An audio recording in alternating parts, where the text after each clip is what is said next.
দর্শক আমন্ত্রণ দুপুরের বাংলাদেশে। শুরুতে জানিয়ে দেব শিরোনামগুলো। ক্রীড়া ভাতা প্রদান কার্যক্রমের শুভ উদ্বোধন করার জন্য মাননীয় প্রধানমন্ত্রীকে আন্তরিক ধন্যবাদ ও কৃতজ্ঞতা জানাচ্ছি।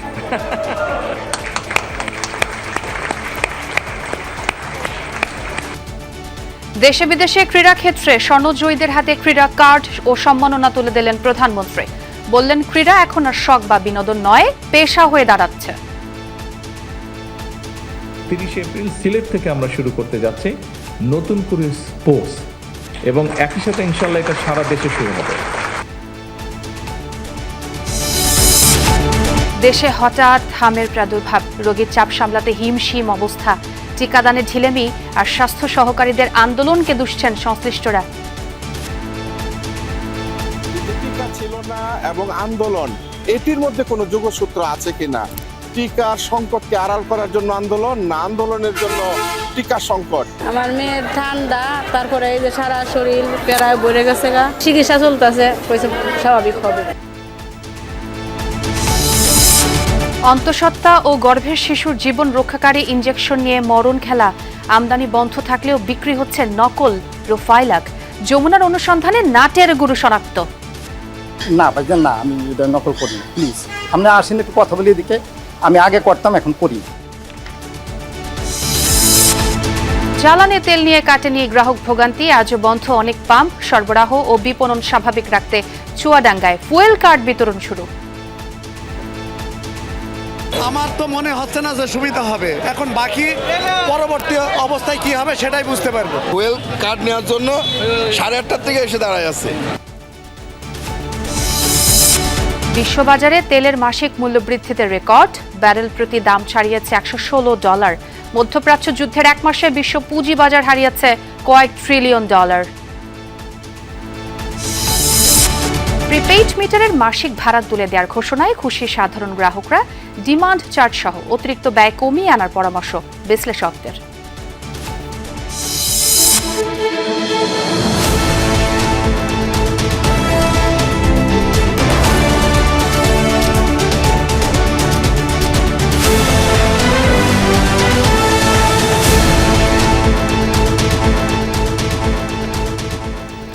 দর্শক দেখছিলেন শিরোনামগুলো। এছাড়াও দেশ বিদেশের আরও খবর নিয়ে দুপুরের বাংলাদেশে সবাইকে স্বাগত জানাচ্ছি।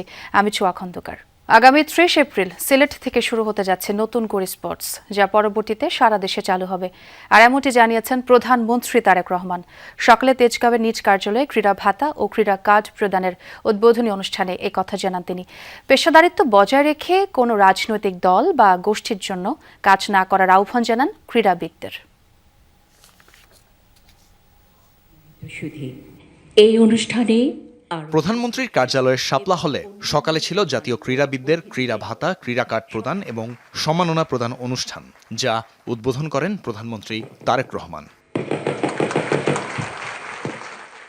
অনুষ্ঠানে দেশে বিদেশে বিভিন্ন ক্রীড়ায় সাফল্য অর্জনকারী ক্রীড়াবিদ ও স্বর্ণপদক জয়ীদের হাতে সম্মাননা তুলে দেন সরকার প্রধান। থাইল্যান্ডে অনুষ্ঠিত প্রথম সাউথ এশিয়ান। পরে সম্মাননাপ্রাপ্তরা নিজেদের অনুভূতি ব্যক্ত করেন। এ সময় খেলোয়াড়দের লিখিত বক্তব্যের বদলে নিজ অভিজ্ঞতা তুলে ধরার আহ্বান জানান প্রধানমন্ত্রী। তুমি স্ক্রিপ্টটা দেখো না, তুমি অনুভূতির কথা বলেছো তো, তুমি নিজে থেকে বলো। Thank you sir. বক্তৃতা দিতে গেলে আসলে খুবই নার্ভাস ফিল হয়, এবং এরকম একটা মোমেন্টে তো কথাই নাই। তারপরেও বক্তৃতা দিলে আমি এখনো নার্ভাস। পরে প্রধানমন্ত্রী তার বক্তব্যে বলেন, সারা বিশ্বে ক্রীড়া শুধু শখ, বিনোদন বা শরীরচর্চা নয়, বরং পেশা হিসেবে স্বীকৃতি পেয়েছে। বাংলাদেশও সেক্ষেত্রে পিছিয়ে থাকবে না। জানান, ক্রীড়াকে পেশা হিসেবে প্রতিষ্ঠিত করা সরকারের নির্বাচনী প্রতিশ্রুতির অংশ। 30 এপ্রিল সিলেট থেকে আমরা শুরু করতে যাচ্ছি নতুন করে স্পোর্টস, এবং একই সাথে ইনশাল্লাহ এটা সারা দেশে শুরু হবে। 7টা খেলা আমরা ডিসাইড করেছি। এই 7টা খেলায় কারা পারদর্শী, ধীরে ধীরে সেই প্রতিভাবানদেরকে আমরা বের করে নিয়ে আসব। তাদেরকে যারা ভালো হবে তাদেরকে আমরা আরো বেটার ট্রেনিং দেওয়ার চেষ্টা করব, এবং আমাদের লক্ষ্য থাকবে ইন্টারন্যাশনাল যে ইভেন্টগুলো হয় সেগুলোতে আমরা হিট করা শুরু করব আস্তে আস্তে। প্রধানমন্ত্রী বলেন, স্বাধীনতার পর প্রথমবার ক্রীড়াবিদদের সম্মানী কাঠামোর আওতায় আনা হলো, যা তাদের আর্থিক অনিশ্চয়তা দূর করবে। ক্রীড়াবিদরা যেন দেশের সম্মান বয়ে আনার জন্যই কাজ করে, সে ব্যাপারেও করেন গুরুত্বারোপ।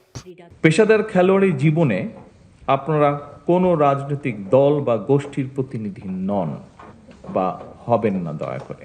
বরং বরং ক্রীড়া নৈপুণ্য দিয়ে দেশের প্রতিনিধি হয়ে উঠবেন আপনারা, দেশের জন্য সম্মান বয়ে নিয়ে আসবেন, গৌরব বয়ে নিয়ে আসবেন আপনারা। প্যারা অলিম্পিকে অংশগ্রহণকারী খেলোয়াড়রাও ক্রীড়া কার্ড পাবেন নিশ্চিত করেন প্রধানমন্ত্রী।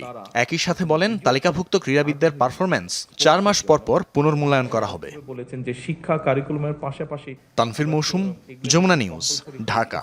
আমরা যাচ্ছি। দেশে হঠাৎ করেই বাড়ছে হাম আক্রান্ত রোগীর সংখ্যা, যাদের প্রায় সবাই শিশু।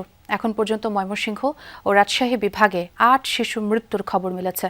পরিস্থিতি সামাল দিতে মেডিকেল টিম গঠন করা হয়েছে, প্রস্তুতি চলছে আইসোলেশন ওয়ার্ড চালুরও। দেখা দিয়েছে দেশব্যাপী সংক্রমণ বৃদ্ধির আশঙ্কা। প্রশ্ন উঠেছে, হঠাৎ কেন বাড়ছে হামের প্রকোপ? এর উত্তর খোঁজার চেষ্টা করেছেন সহকর্মী হোসেন শাহিদ। বিস্তারিত তারই প্রতিবেদনে। কোনো শরণার্থী শিবির নয়, এটি ময়মনসিংহ মেডিকেল কলেজ হাসপাতালের শিশু ওয়ার্ড। এখানেই চিকিৎসা নিচ্ছে হামে আক্রান্ত শিশুরা।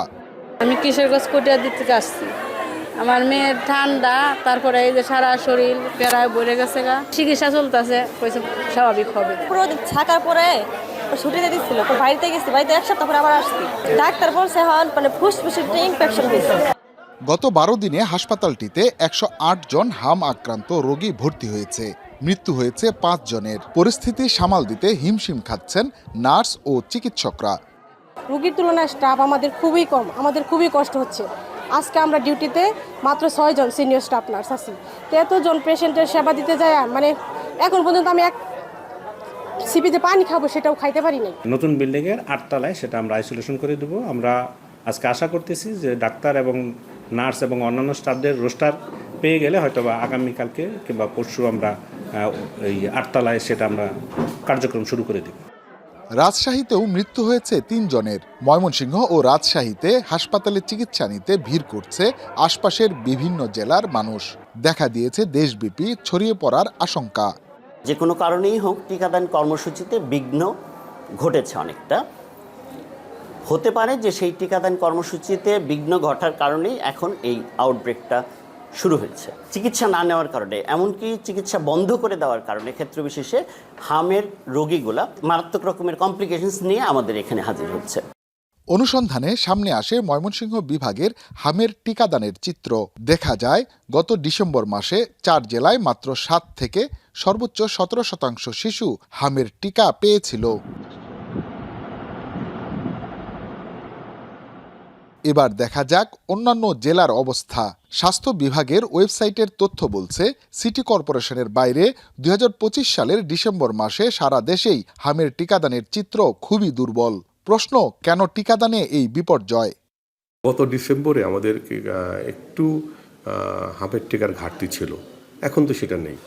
হ্যাঁ, আর 1 মাসের ঘাটতি থাকার জন্য হামের প্রাদুর্ভাব হতে পারে না। 1 মাসের টিকা যদি না দেওয়া হয় সেটা তো 15 মাসে দিতে হবে না, 16 মাসও দিতে পারবে। হ্যাঁ, সেটা তো কভার হয়ে গেছে। আমরা ক্যাম্পেইনের টিকাদানকে সফল করে ফেলবো, দেখবেন যে হামের প্রাদুর্ভাব কমে আসবে। গত ডিসেম্বরে স্বাস্থ্য সহকারীরা 6 দফা দাবিতে স্বাস্থ্য অধিদপ্তরের সামনে টানা অবস্থান কর্মসূচি ও কর্মবিরতি পালন করেন। এই আন্দোলনের ফলে সারা দেশে মাঠ পর্যায়ে টিকাদান কার্যক্রম ব্যাপকভাবে ব্যাহত হয়। পাশাপাশি একই সময়ে টিকার সংকটের বিষয়টিও সামনে আসে। স্বাস্থ্যকর্মীরা একটা আন্দোলন করেছিল এবং একই সময়ে আমরা এটাও শুনছি যে ওই সময় পর্যাপ্ত টিকা ছিল না। এখন আমার প্রশ্ন জাগছে যে টিকা ছিল না এবং আন্দোলন, এটির মধ্যে কোনো যোগসূত্র আছে কিনা? টিকার সংকটকে আড়াল করার জন্য আন্দোলন, না আন্দোলনের জন্য টিকা সংকট, এই বিষয়টি খতিয়ে দেখা দরকার। হাম হলে রোগ প্রতিরোধ ক্ষমতা কমে যায় শিশুদের। এতে করে টাইফয়েড, ডায়রিয়া কিংবা অপুষ্টিজনিত রোগের প্রকোপ বাড়ে, এতে মৃত্যুও হয়। এমন পরিস্থিতিতে যারা অভিভাবক রয়েছেন তাদেরকে আরও সচেতন হতে হবে, কারণ রাষ্ট্রযন্ত্র যখন অসচেতন হয়ে পড়ে তখন অভিভাবকদের সচেতনতা বাড়ানো ছাড়া আর কোনো উপায় থাকে না, বলছেন সংশ্লিষ্টরা। হুসাইন শাহিদ, যমুনা নিউজ, ময়মনসিংহ। আমদানি বন্ধ, তারপরও বিক্রি হচ্ছে ফার্মেসিতে। আদতে আসল নামে সয়লাব, নকল ইনজেকশন। আরও ভয়াবহ যেই তথ্য, হিউম্যান অ্যান্টিডি ইমিউনোগ্লোবুলিন ইনজেকশনটি ব্যবহৃত হয় অন্তঃসত্ত্বা নারী ও গর্ভের শিশুর জন্য। মানুষের প্রাণ নিয়ে ভয়ঙ্কর এই খেলায় মেতেছেন আমদানিকারক প্রতিষ্ঠানেরই এক কর্মকর্তা। নকল ইনজেকশন বিভিন্ন হাসপাতালে সরবরাহ করা হলেও মাথা ব্যথা নেই কারো। হাসান মিসবার অনুসন্ধান।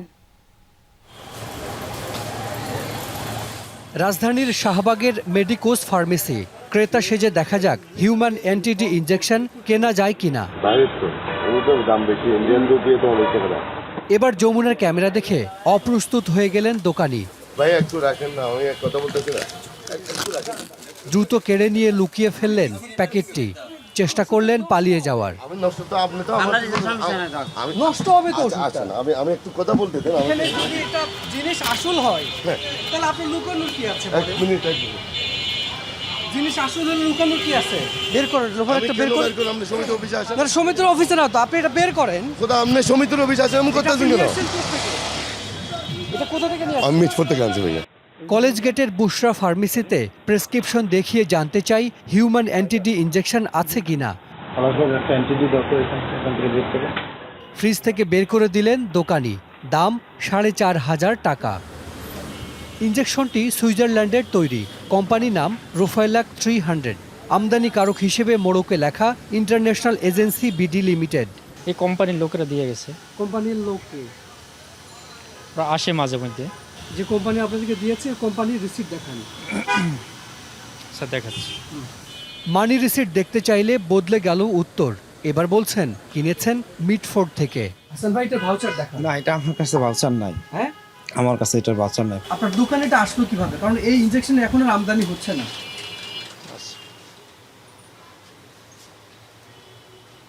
কিউআর কোড আছে মোড়কে, স্ক্যান করলে আসলো না কোনো তথ্য। লেখা did not match the documents, অর্থাৎ ইনজেকশনটি পুরোপুরি নকল। আমরা ক্রয় করব না, এটা দেখে শুনে তারপর আমরা করব। এগুলা কি করবে? এগুলার বিক্রি করব না। যাওয়া যাক গায়ে লেখা আমদানিকারক প্রতিষ্ঠানের ঠিকানা নিউ স্কাটনের হাবিব সেন্টারে। সাফ জবাব, তারা আর আমদানি করছেন না রোফাইলাক ইনজেকশনটি। এই প্রোডাক্টটা নকল প্রোডাক্ট, এর আগেও তো বিভিন্ন জায়গায় ধরা গেছে। এটা আমাদের প্রোডাক্ট না, বা ইন্টারন্যাশনাল এজেন্সি এই প্রোডাক্ট আনে না এই মুহূর্তে।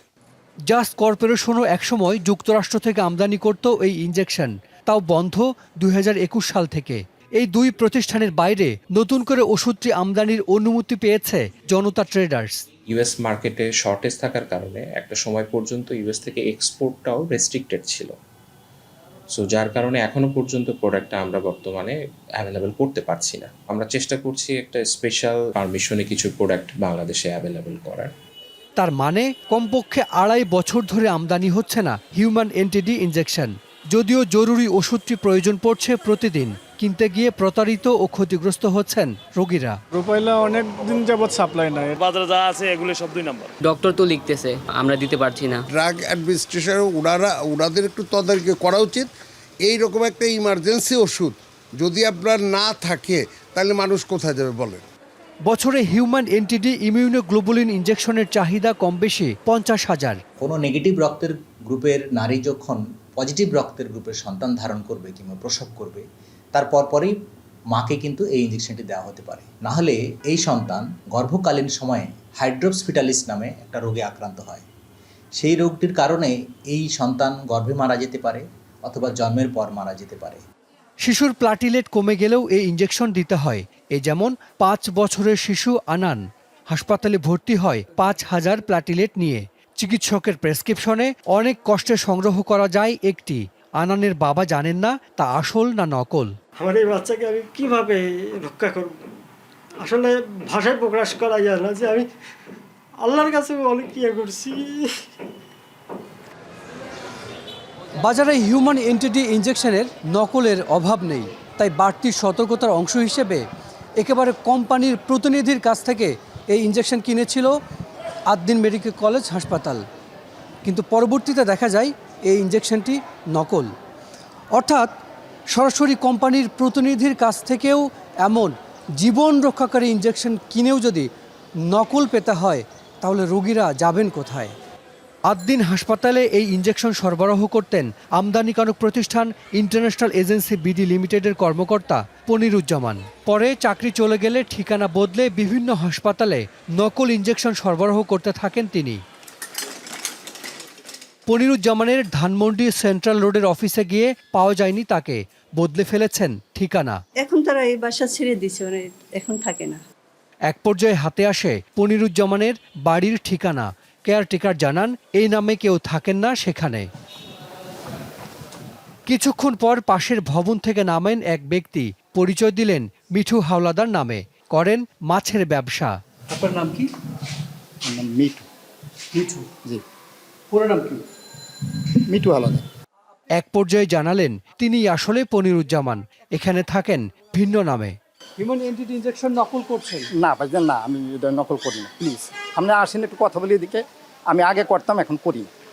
কোথায় এই নকল ইনজেকশন তৈরি হয় তা জানতে চাইলে সটকে পড়ার চেষ্টা করেন পনিরুজ্জামান। ঔষধ প্রশাসন অধিদপ্তর বলছে ইন্টারন্যাশনাল এজেন্সির আমদানির অনুমতি বাতিল করে তা দেয়া হয়েছে আরেক প্রতিষ্ঠানকে। তবে কবে থেকে সরবরাহ স্বাভাবিক হবে জানেন না তারা। ওনারা তো মার্কেট ডিমান্ড চিন্তা করে প্রোডাক্টটা আনেন এবং বিতরণ করেন। এখানে সরাসরি আমাদের ইন্টারভেনশন নাই। আমরা যদি কোনো কারণে জানতে পারি যে বাজারে স্বল্পতা আছে, প্যাশেন্ট ডিমান্ড আছে, ওইটা জানার উপর ভিত্তি করে তখন তাদের অন্তত জিনিসটা যাতে পর্যাপ্ত আনতে পারে, বাজারে সরবরাহ স্বাভাবিক করতে পারে, তাদেরকে তাগিদ দেই। হিউম্যান এন্টিটি ইমিউনোগ্লোবুলিন তৈরি হয় মানুষের রক্ত থেকে। দেশের কোনো প্রতিষ্ঠান এটি উৎপাদন না করায় আমদানি করতে হয়। এই ইনজেকশনটি এই মুহূর্তে বাজারে যত আছে সবই নকল, অর্থাৎ টাকা দিয়ে নকল ইনজেকশন কিনছেন রোগীরা, যে ইনজেকশন অন্তঃসত্ত্বা নারী এবং শিশুদের জীবন বাঁচায়।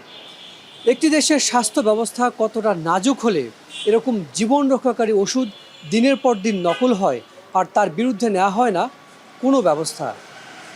হাসান মিসবাহ, যমুনা নিউজ, ঢাকা। দর্শক, খবরের শিরোনামে আপনাদের বলছিলাম দেশে হঠাৎ করেই হামের প্রাদুর্ভাব বেড়েছে। আমরা আরও খবর জানবো রাজশাহী থেকে। আমাদের সেই খবর জানাবেন তারেক মাহমুদ। তারেক, হামের উপসর্গ নিয়ে রাজশাহী মেডিকেলে কতজন রোগী ভর্তি রয়েছেন, আর 4টি ভেন্টিলেটর মেশিন হাসপাতালে পৌঁছেছে কি? আচ্ছা, এখন পর্যন্ত 4টি ভেন্টিলেটর যে মেশিন সেটি হাসপাতালে পৌঁছেনি, তবে আজকের মধ্যে সেটি পৌঁছাতে পারে। হাসপাতাল কর্তৃপক্ষ আমাকে তেমনটি জানিয়েছেন। আজকে রাজশাহী মেডিকেল কলেজ হাসপাতালে মোট 50 জন নতুনভাবে কিন্তু এই ভর্তি হয়েছে হামের বিভিন্ন উপসর্গ নিয়ে। এবং রাজশাহী মেডিকেল কলেজ হাসপাতালে আমি যতটুকু খোঁজ নিয়েছি তাদের চিকিৎসা কিন্তু চলছে। এবং এই সকাল 10টা থেকে কিন্তু এই রাজশাহী মেডিকেল কলেজ হাসপাতাল থেকে এখন পর্যন্ত মোট 280 জন রোগী রয়েছে। এর মধ্যে হাম পজিটিভ রোগীর তাদের চিকিৎসাধীন রয়েছে মোট 28 জন। তারা হামের নির্দিষ্ট কর্নার এবং যে সাধারণ যে শিশু ওয়ার্ডগুলো রয়েছে সেখানে কিন্তু তারা ভর্তি রয়েছেন। এর আগে রোববার কিন্তু 230 জন রোগী ছিল। এবং হামের যে সার্বিক বিষয়ে একটু আগে রাজশাহী মেডিকেলের যিনি পরিচালক রয়েছেন তিনি ব্রিফিং করেছেন এবং এখানে এই বিএমপির যিনি স্বাস্থ্য বিষয়ক সম্পাদক রফিকুল ইসলাম তিনি এসেছেন। তিনি কিন্তু রাজশাহী মেডিকেল কলেজ হাসপাতালের যারা দায়িত্বরত রয়েছে তাদেরকে নিয়ে হামের যে ওয়ার্ডগুলো রয়েছে এবং বিশেষ করে আইসোলেশন যে ওয়ার্ডগুলো রয়েছে সেখানে কিন্তু ঘুরে দেখেছেন। তিনি একটু অভিযোগ করেছেন যে এই অতীতে কিন্তু হামের যে চিকিৎসায় সেটি কিন্তু অনেকটা টিকাদানের ক্ষেত্রে সে বিষয়টিকে গুরুত্ব দেওয়া হয়নি, সে কারণে এখন কিন্তু হামের যে প্রাদুর্ভাব সেটি বেড়েছে। এবং এখন পর্যন্ত রাজশাহী মেডিকেল কলেজ হাসপাতালে যে ভেন্টিলেটর যে সংকট মোকাবেলায় দ্রুত পদক্ষেপে নেওয়ার জন্য কিন্তু আজকে 4টি ভেন্টিলেটর মেশিন সেটি আসার কথা রয়েছে। হাসপাতাল কর্তৃপক্ষ যেমনটি জানিয়েছে তারাও সেটি জেনেছেন, তবে এখন পর্যন্ত কিন্তু সেটি পৌঁছায়নি। সেটি কিন্তু আজকে পৌঁছাতে পারে তেমনটি আমরা জেনেছি। এবং আমি রাজশাহী বিভাগীয় স্বাস্থ্য পরিচালকের সাথে কথা বলেছি। তিনি যেমনটি জানিয়েছেন যে রামেক হাসপাতালে চিকিৎসাধীন ছাড়াও বিভাগে অন্তত 500 জন কিন্তু হামে আক্রান্ত রয়েছে বলে সন্দেহ করছে। এর মধ্যে 424 জনের নমুনা সংগ্রহ করা হয়েছে এবং 411 জনের কিন্তু পরীক্ষা করে হাম পজিটিভ হয়েছে 137 জন। এখন পর্যন্ত রাজশাহী মেডিকেল কলেজ হাসপাতালের বিশেষ করে 10-24 বাদেও শিশু ওয়ার্ড বাদেও কিন্তু একটি আইসোলেশন ওয়ার্ড করা হয়েছে। সেখানে যারা শিশু রয়েছেন তাদের চিকিৎসা চলছেন এবং রাজশাহী মেডিকেল কলেজ কর্তৃপক্ষ কিন্তু যে 4টি ভেন্টিলেটর মেশিন সেটি পাওয়ার কথা সেটি এখনও পৌঁছায়নি। সেটি হয়তো আজকে পৌঁছালে হাসপাতাল কর্তৃপক্ষ সেগুলো সংযুক্ত করবেন। সেই খবর আপনার কাছ থেকে জানবো তারেক, অনেক ধন্যবাদ আপনাকে। ইউনিসেফের মাধ্যমে হামসহ 6 রোগের টিকা এপ্রিলের প্রথম সপ্তাহে আসছে বলে জানিয়েছে স্বাস্থ্য মন্ত্রণালয়। মন্ত্রী জানিয়েছে দ্রুত টিকা আনা হচ্ছে, সে অনুযায়ী টিকা কার্যক্রম শুরু হবে। সোমবার দুপুরে সচিবালয়ে মার্কিন রাষ্ট্রদূত ব্রেন্ট টি ক্রিস্টেনসনের সাথে বৈঠক শেষে স্বাস্থ্যমন্ত্রী সরদার মোহাম্মদ শাখাওয়াত হোসেন একথা জানান। দুই দেশের মধ্যে সংক্রমণ রোগ, নার্সিং সেবা উন্নীতকরণ, আইসিইউ সেবা সহ বিভিন্ন রকমের স্বাস্থ্য ঝুঁকি মোকাবেলায় 5 সদস্যের জয়েন্ট ওয়ার্কিং গ্রুপ তৈরির সিদ্ধান্ত হয়েছে। আগামী মে মাসের মধ্যে এর রূপরেখা তৈরি করা হবে। হামের প্রাদুর্ভাব বৃদ্ধি পাওয়ার বিষয়ে স্বাস্থ্যমন্ত্রী শাখাওয়াত হোসেন বকুল জানান, সরকার এই ব্যাপারে সব ধরনের ব্যবস্থা নিচ্ছে।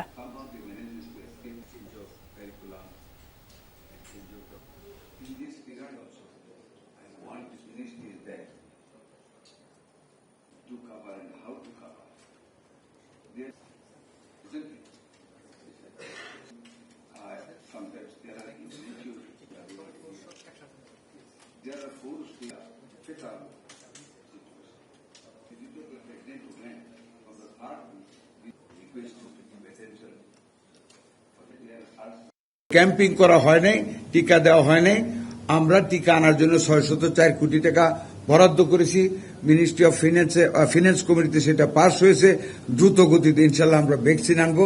আমরা ভ্যাকসিনেশনের জন্য আমরা কাজ করব। এই যাত্রায় গত বছরের তুলনায় সড়ক দুর্ঘটনায় নিহত ও আহতের হার বেড়েছে, এমনটা জানিয়েছে যাত্রী কল্যাণ সমিতি। সকালে এই যাত্রায় সড়ক দুর্ঘটনার প্রতিবেদন প্রকাশের পর ব্রিফিং করেছে যাত্রী কল্যাণ সমিতি। ব্রিফিংয়ে জানানো হয়, এবার ঈদ যাত্রায় সড়ক দুর্ঘটনা বেড়েছে 8% বেশি। 346টি সড়ক দুর্ঘটনায় প্রাণ হারিয়েছেন 351 জন আর আহত হয়েছেন 1046 জন। দুর্ঘটনার মধ্যে সবচেয়ে বেশি 27% মোটরসাইকেলের সম্পৃক্ততা মিলেছে। এরপরে ছিল ট্রাক, কাভার্ড ভ্যান ও বাস। মোট দুর্ঘটনার 43%ই ঘটেছে জাতীয় মহাসড়কে, যা পরিস্থিতির ভয়াবহতাই তুলে ধরছে। যাত্রী কল্যাণ সমিতির দাবি, রাজনৈতিক সদিচ্ছা ও কার্যকর নিয়ন্ত্রণ ছাড়া সড়কে শৃঙ্খলা ফেরানো সম্ভব নয়।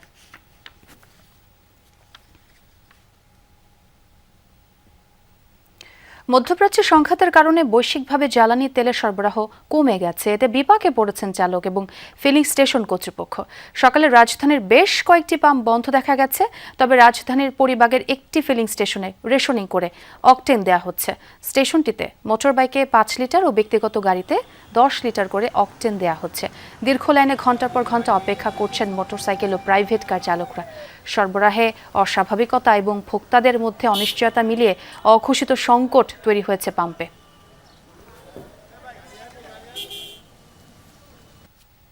রিজার্ভও অল্প একটু ছিল। আমি অনেক দূর থেকে আসছি, একেবারে এই নিউ মার্কেটে পাম্প ঘুরছি।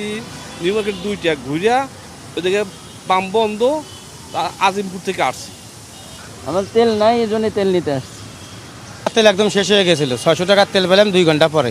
আমার অফিস যাইতে প্রতিদিন আমি ঈদের আগে নিচ্ছি, তো এখন একদমই নাই, তো ভাবলাম যে নিয়ে যায় 5 লিটার আর কি। দর্শক, রাজধানীর পেট্রোল পাম্পগুলোর সার্বিক অবস্থা আপনাদের জানাতে চাই। আসাদ গেট থেকে আমার সহকর্মী শাকিল হাসান আমাদের সঙ্গে কথা বলবেন। শাকিল, আপনি সরেজমিনে সেখানে রয়েছেন, আপনি কি দেখলেন? পাম্পে তেল নিতে আসা পরিবহনের চাপ কেমন এবং সে সাথে পর্যাপ্ত তেল পাওয়া যাচ্ছে কিনা, কি অবস্থা সেখানে? মিরপুর রোডের দীর্ঘ লাইন, প্রায় কিলোমিটারের সমান একটি দীর্ঘ লাইন। মোটরসাইকেল রয়েছে, সেখানে ব্যক্তিগত গাড়ি রয়েছে এবং আমার পেছনে যে সারিটি দেখতে পাচ্ছেন এটি মিরপুর রোডের প্রায় শ্যামলী পর্যন্ত চলে গেছে। কারণ এই পাম্পটিতে, আমি যে পাম্পের সামনে এখন আছি, তালুকদার ফিলিং স্টেশন, যেটিতে তেল সরবরাহ করা পদ্মা ওয়েল, এই পাম্পটি এতক্ষণ বন্ধ ছিল। মাত্রই এখানকার যে ব্যারিকেড সেটি খুলে দেওয়া হচ্ছে, অর্থাৎ গাড়িগুলো ভেতরে প্রবেশ করছে। কারণ ঘণ্টাখানেক আগে এখানে পদ্মা ডিপো থেকে একটি লরি এসে পৌঁছেছে এবং সেই লরি থেকে তেল আনলোড করা হয়েছে এবং আনলোড করার পরপরই কিন্তু ব্যারিকেডটি খুলে দেওয়া হয়েছে এবং সঙ্গে সঙ্গে এই হুড়মুড় করে অসংখ্য বাইক এবং গাড়ি এই পাম্পটিতে প্রবেশ করেছেন। আমি সকাল থেকে বেশ কয়েকটি পাম্প ঘুরেছি এবং দেখছিলাম যে কয়েকটি পাম্প খোলা রয়েছে, অর্থাৎ পদ্মা, মেঘনা এবং যমুনার যে সরাসরি যে পাম্পগুলো রয়েছে এই কোম্পানিগুলোর, সেই কোম্পানিগুলোর পাম্পগুলো সাধারণত সকাল থেকে তারা তেল দিচ্ছিল গ্রাহকদের। বাকি বেশিরভাগ পাম্পে কিন্তু সকাল থেকে বন্ধ ছিল, যে কারণে এই পাম্পগুলোতে আমরা সাধারণত বেশি মাত্রায় ভিড় দেখতে পেয়েছি এবং এখানকার কর্মকর্তারা বলছেন যে যেহেতু গ্রাহকরা দাম বাড়ার আতঙ্কে অনেকে বেশি করে তেল নিয়ে রাখছেন। এ কারণেই এই জায়গাগুলোতে চাপ তৈরি হচ্ছে এবং এই যে তেলের সংকটটি সেটিও তৈরি হচ্ছে। এখনো বেশ দীর্ঘ লাইনই দেখলাম শাকিল, অনেক ধন্যবাদ আপনাকে আপডেট দেওয়ার জন্য। জ্বালানি তেল নিয়ে কমছেই না গ্রাহকদের ভোগান্তি। তেল সংকটে আজও সাময়িকভাবে বন্ধ রাখা হয়েছে অনেক পাম্প। রংপুর বিভাগের বেশিরভাগ ফিলিং স্টেশনেই পাওয়া যাচ্ছে না পেট্রোল ও অকটেন। সংকট রয়েছে ডিজেলেরও। যেসব পাম্পে জ্বালানি তেল রয়েছে সেসব জায়গায় রেশনিং পদ্ধতিতে বিক্রি করা হচ্ছে। খুলনা, চট্টগ্রাম, ময়মনসিংহ, রাজশাহী বিভাগেও জ্বালানি তেল নিয়ে গ্রাহকদের ভোগান্তি কাটেনি। ফিলিং স্টেশনগুলোতে যানবাহনের লম্বা লাইন, বিশেষ করে বাইকারদের ভিড়ই বেশি। চাহিদা মতো তেল না পেয়ে ক্ষুব্ধ গ্রাহকরা। আবার কোথাও কোথাও তেল সংকটে সাময়িকভাবে বন্ধ রাখা হচ্ছে ফিলিং স্টেশন। পাম্প সংশ্লিষ্টদের দাবি তারা চাহিদা মতো সরবরাহ পাচ্ছেন না। অন্যদিকে ডিলারদেরও দাবি ডিপো থেকে মিলছে না চাহিদা অনুযায়ী তেল। এখন পর্যন্ত পাম্পের কোনো লোকের দেখা সাক্ষাৎ নেই, এই কারণে আবার ফেরত যাচ্ছি। তেল তো নাই বললেই চলে, আমাদের আসি লাইনে দাঁড়িয়ে থাকা লাগে, আবার বিরক্তি হয়ে ঘুরিয়ে যাওয়া লাগে। আজ 3 দিন যাবত ওই যে গাড়ি দেখেন, ওই যে ওখানে রয়েছে মুরগির খাদ্য লোড নিয়ে বসে আছি, আজ পর্যন্ত তেল পাচ্ছি না। বাগাবাড়ি থেকে আজ 3 দিন ধরে আমাদের তেল দিচ্ছে না, 3 দিন ধরে আমাদের পাম্প বন্ধ হয়ে আছে। 5000 অকটেন চেয়েছিলাম, 9000 ডিজেল পেয়েছি আর 2000 অকটেন পাইছি। আমাদের মুদিখানার দোকানের সঙ্গে বিক্রি করি, এখন পাচ্ছি না, তাই মানুষ এসে টপ নিয়ে এসে কৃষক এসে ফেরত যাচ্ছে। এবারে খুলনা থেকে জ্বালানি পাম্পের পরিস্থিতির খবর জানাবেন আমার সহকর্মী প্রবীর বিশ্বাস। প্রবীর, আপনি কি দেখছেন পাম্পগুলোতে তেল সরবরাহ স্বাভাবিক রয়েছে কিনা? সর্বশেষ খবরাখবর জানাবেন আমাদের। সকাল থেকেই পাম্পগুলো থেকে তেল দেওয়া হচ্ছে। যেসব পাম্পগুলো ডিপো থেকে তেল উত্তোলন করতে সক্ষম হয়েছে, অর্থাৎ যারা পেয়েছে। আমরা যে পাম্পটিতে রয়েছি নগরীর সোনাডাঙ্গা আন্তজেলা বাস টার্মিনালের পাশে একটি ফিলিং স্টেশন। আমরা যদি চিত্রটি দেখাই এখনকার ছোঁয়া, একটি দীর্ঘ লাইন, বাইকারদের লাইন, একই সঙ্গে যারা ব্যক্তিগত গাড়ি ব্যবহার করে তাদেরও লাইন রয়েছে। আমরা কথা বলেছি ফিলিং স্টেশনের যারা কর্মকর্তা মালিক রয়েছে তাদের সঙ্গে, তারা বলেছে যে পরিমাণ চাহিদা তারা দিয়েছিল ডিপোগুলোতে সেই পরিমাণ তেল তারা পায়নি। অর্থাৎ কেউ যদি 4000 লিটার অকটেন দিয়ে থাকে সে 2000 লিটার পেয়েছে। একই ক্ষেত্রে পেট্রোল, ডিজেল সেইভাবেই পেয়েছে। ফলে রেশনিং পদ্ধতি যেটা ছিল সেটা দিয়েই যারা দাঁড়িয়ে আছে লাইনে তাদেরকে তেল দেওয়ার চেষ্টা করা হচ্ছে। অর্থাৎ 200 টাকার কখনো 2 লিটার, কখনো 3 লিটার, আর গাড়িগুলোতে 10 লিটার, 15 লিটার এমন করে। এতে যে ক্ষুব্ধতা ছিল সেটি আসলে জিয়েই রয়েছে। কারণ দীর্ঘ লাইনে দাঁড়িয়ে যারা ভোক্তা রয়েছে তারা কিন্তু একেবারে নাজেহাল। অর্থাৎ এই রোদের মধ্যে প্রচণ্ড তাপদাহ, তার মধ্যে কিন্তু তারা দাঁড়িয়ে চেষ্টা করছে তেল সংগ্রহ করার জন্য, নিজের দৈনন্দিন কাজ মেটানোর জন্য। তবে এটাও অভিযোগ রয়েছে যে অনেকেই বারবার এখান থেকে 200 টাকা হোক বা 2 লিটার হোক তারা তেল সংগ্রহ করছে, যেটি তারা মজুত করছে। কারণ আজকে যে নিচ্ছে কালকে আবার সে আসছে, সকালে যে নিচ্ছে সে বিকালে আসছে। তবে পাম্পগুলোর এখন যে পরিস্থিতি রয়েছে সেটা যত সময় তেল আসে তারা তেল দেবে, হয়তো সেটা দুপুর, বিকাল বা সন্ধ্যা নাগাদ পাম্পগুলো আমরা দেখেছি বন্ধ হয়ে যাচ্ছে। পরবর্তী সময় তেল সরবরাহ করার কোনো সুযোগ থাকছে না। দেখলাম খুলনাতেও আসলে বেশ দীর্ঘ লাইন পাম্পে রয়েছে। অনেক ধন্যবাদ প্রবীর আপনাকে। ডোনাল্ড ট্রাম্পের এলোমেলো আচরণে দিশেহারা মার্কিন শেয়ার বাজার। নিম্নমুখী এশিয়া, ইউরোপের সূচকও। যুদ্ধ, সুদের হার ও প্রযুক্তি খাতের অনিশ্চয়তায় বড় ধাক্কা খাচ্ছে বিনিয়োগকারীরা। বৈশ্বিক স্টক মার্কেট থেকে এক মাসে গায়েব কয়েক ট্রিলিয়ন ডলার। মূলধন পর্যন্ত তুলে নিচ্ছে অনেকে। এমন টালমাটাল পরিস্থিতিতে এক মাসে 62% পর্যন্ত বেড়েছে তেলের দাম। হরমুজ প্রণালী দিয়ে চলাচলে বাধা, উপসাগরীয় এলাকার জ্বালানি স্থাপনাগুলোয় পাল্টাপাল্টি হামলা, সব মিলিয়ে এক মাস ধরে স্মরণকালের সবচেয়ে বড় বিপর্যয় তৈরি হয়েছে তেলের বাজারে। মাসিক বৃদ্ধির রেকর্ড গড়েছে ব্রেন্ট ক্রুড। সোমবার আগের দিনের তুলনায় 2.9% বেড়ে ব্যারেল প্রতি তেলের দাম ছাড়িয়েছে $116, যা 27 ফেব্রুয়ারির তুলনায় 62% বেশি। তেলের দাম আর সুদের হার নিয়ে অনিশ্চয়তা ঘিরে তৈরি অস্থিরতা চাপে ফেলছে বাজারকে। এমনই স্পর্শকাতর অবস্থা যে সামান্য খবরেও ওঠানামা করছে দাম। এই অস্থিরতা ভয়াবহ প্রভাব ফেলছে শেয়ার বাজারেও। ব্লুমবার্গ ওয়ার্ল্ড এক্সচেঞ্জ মার্কেট ইন্ডেক্সের তথ্য অনুযায়ী এক মাসে অন্তত $11.5 ট্রিলিয়ন হারিয়েছে বৈশ্বিক স্টক মার্কেট। মার্কিন বাজারও এর বাইরে নয়। ডোনাল্ড ট্রাম্পের উল্টোপাল্টা বক্তব্য আর খ্যাপাটে আচরণে ওয়াল স্ট্রিটের ওপর ভরসা রাখতে পারছেন না বিনিয়োগকারীরা। শোনা যাচ্ছে $1 ট্রিলিয়ন খোয়ানোর খবর। মার্কিন শেয়ার বাজারের পাশাপাশি ইউরোপ আর এশিয়ার বাজারেও একই রকম টালমাটাল দশা। সামান্য ওঠানামা করলেও জাপান, দক্ষিণ কোরিয়া, চীনে টানা প্রায় 1 মাস ধরেই মোটের ওপর নিম্নমুখী সূচক। S&P 500, নাসদাক, ডো সবগুলোতেই কয়েক শতাংশ মূল্য কমেছে। ডলারের বিপরীতে চাপে এশিয়ার মুদ্রা বাজারও। মান কমেছে দক্ষিণ কোরিয়ার ওন, জাপানের ইয়েন ও সিঙ্গাপুরের ডলারের। দেশে দেশি ঝুঁকিপূর্ণ বাজার থেকে সরে যাচ্ছে বিনিয়োগকারীরা। অনেকেই তুলে নিচ্ছে মূলধন। স্টক ছেড়ে নগদ অর্থ জমা করছেন অনেক ধনীরা। এমন পরিস্থিতিতে দীর্ঘমেয়াদী বৈশ্বিক মন্দার শঙ্কায় বিশ্লেষকরা। Dorothy Tasrin, Jamuna news. জুলাই আন্দোলনে রাজধানীর যাত্রাবাড়িতে ইমাম হাসান তাইম হত্যা মামলায় দ্বিতীয় দিনে সাক্ষ্য দিয়েছেন পুলিশ কর্মকর্তা SI জাহাঙ্গীর আলম। ইমাম হোসেন তাইমের শরীরে ও পায়ে অসংখ্য গুলির চিহ্ন ছিল বলে সাক্ষ্য দেন তিনি। সোমবার আন্তর্জাতিক অপরাধ ট্রাইব্যুনাল 2-এ তিনি সাক্ষ্য দেন।